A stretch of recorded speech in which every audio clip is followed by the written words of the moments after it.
Well, hello, and welcome to Story Time with Ms. B. Got a good one for you today. It might remind you of another story, but I don't want to give the plot away. The plot is, what is the story about? You don't want to give it all away. You want the people to be interested in your story.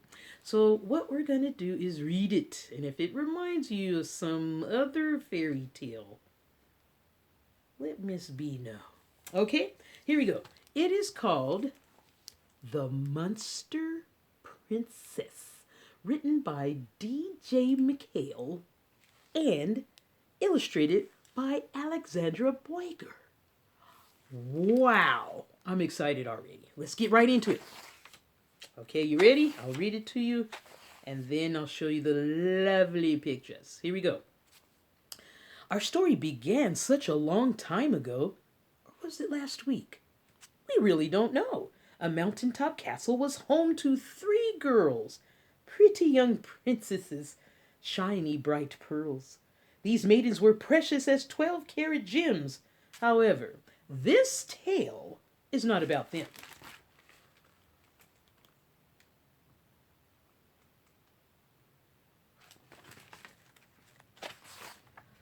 Down, down, down, in places below, the caves can be found where crinkle nuts grow. This world full of monsters is quaint and gloomy. It's dark, it's spooky, it's not very roomy. The creatures who dwell there are called ruggabees. They dig up the crinkles and fight off the fleas. The best crinkle digger was Lala by far. So fast, so brave, a ruggabee star. Lala.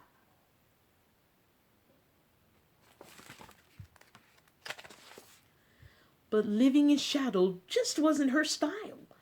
She wanted some light for more than a while. A princess is what Lala wanted to be, for they sang and danced while she lived with fleas. Her mom kissed her cheek and said, "Try not to care about rings on your toes and the clothes that you wear." She called her sweet daughter, "My star who shines bright." But Lala felt more like a gnome trapped in night. She wanted to dance. She wanted to play. She needed to fly. And today was the day. Up, up, up.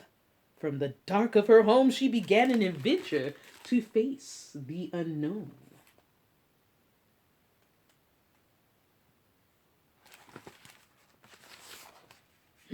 In the castle, a chance. The girls weren't around. She crept to their room and tried on their gowns. The dresses weren't hers. She knew it was wrong, but they made her feel special, so she stayed way too long.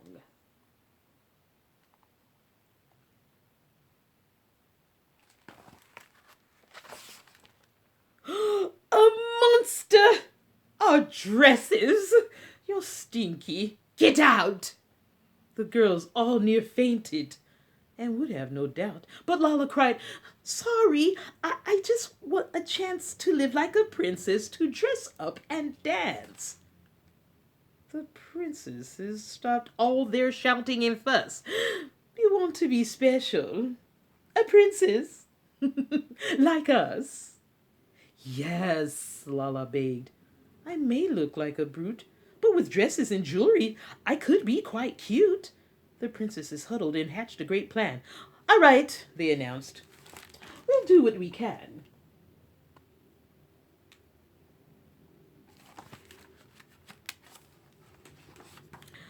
What followed was magic, a rare dream come true.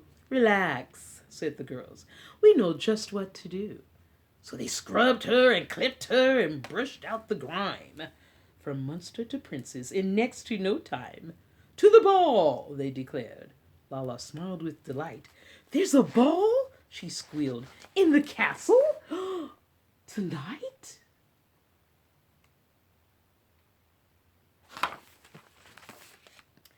When she entered the hall, it was perfect and bright.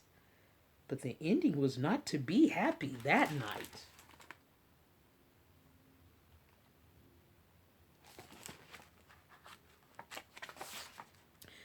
Everyone stared with eyes open wide at the brown little monster who shuffled inside. She wanted to dance, but her claws ripped the gown. She stumbled and bumbled and finally fell down. The people all gaped at the pitiful scene. One laughed, then another, and the sisters turned mean. "You're not special at all," one barked with a sneer. "You're a monster forever. Now get out of here." It was all a cruel trick from the end to the start. Such a horrible joke that broke Lala's heart.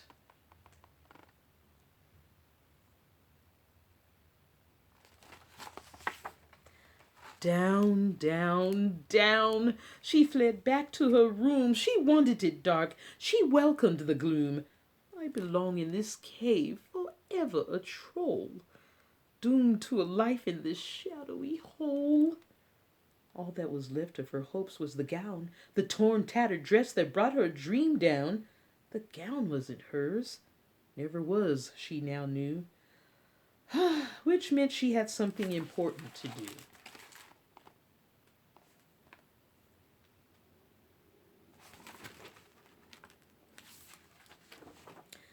So, the day after next, up, up, up, one more time, to the castle above, she made the long climb.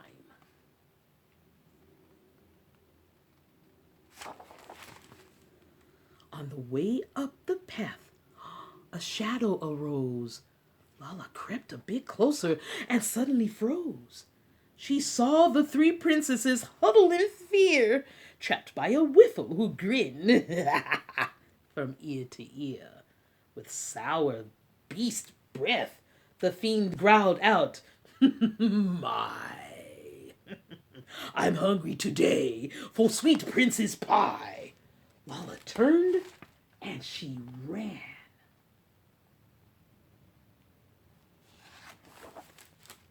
Down, down, down, far below, back to the caves where the crinkle nuts grow.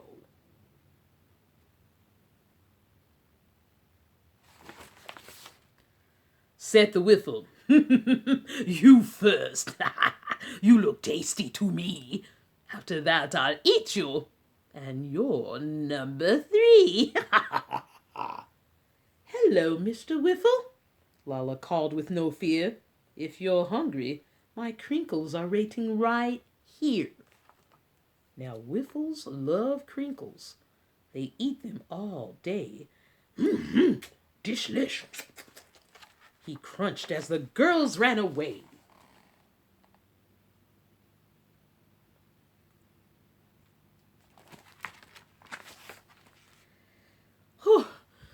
"Oh, thank you, dear Lala," they cried with a fuss. "We were wrong. We're so sorry. You're a princess like us." Lala smiled and said, "No, I'm proudly a gnome. Thanks for the offer, but it's time I went home."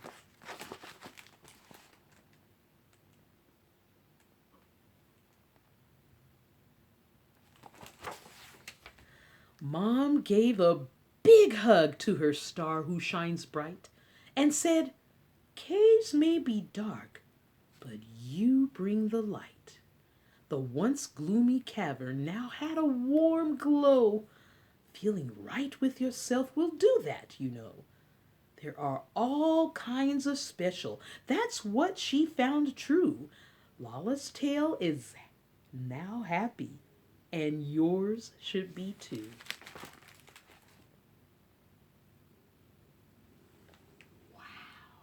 Wasn't that a great story? Kind of reminds you sort of Cinderella. But this was really special because some people can be very mean and bullying, and Miss B doesn't like bullying. And I hope you don't either. If you feel that you're being bullied or teased, be sure to let your parents know, let an adult know, let a teacher know. It's very important. However, the sisters, remember, the sisters in the story helped her, but do you think they really meant to help her at first? When they saw other people teasing Lala and making fun of her, they decided to join with them and still called Lala a monster and said mean things to her. But when the sisters were in trouble, when the princesses were in trouble, Lala came to the rescue. She helped them. Even though she was teased, she helped them.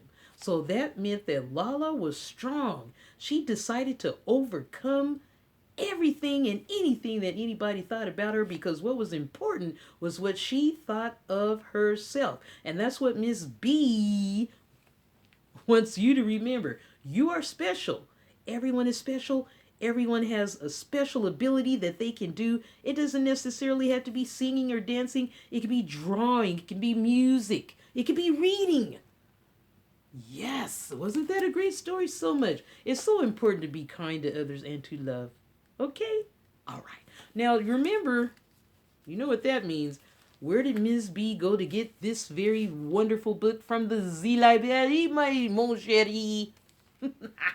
So be sure to tell your parents, tell your grandparents, tell your big brother or sister, let's go to the library and get a library card so we can get fantastic books like this, like we saw on Ms. B. Storytime with Ms. B. Listen, special shout out to my little friends, Sydney and Sierra.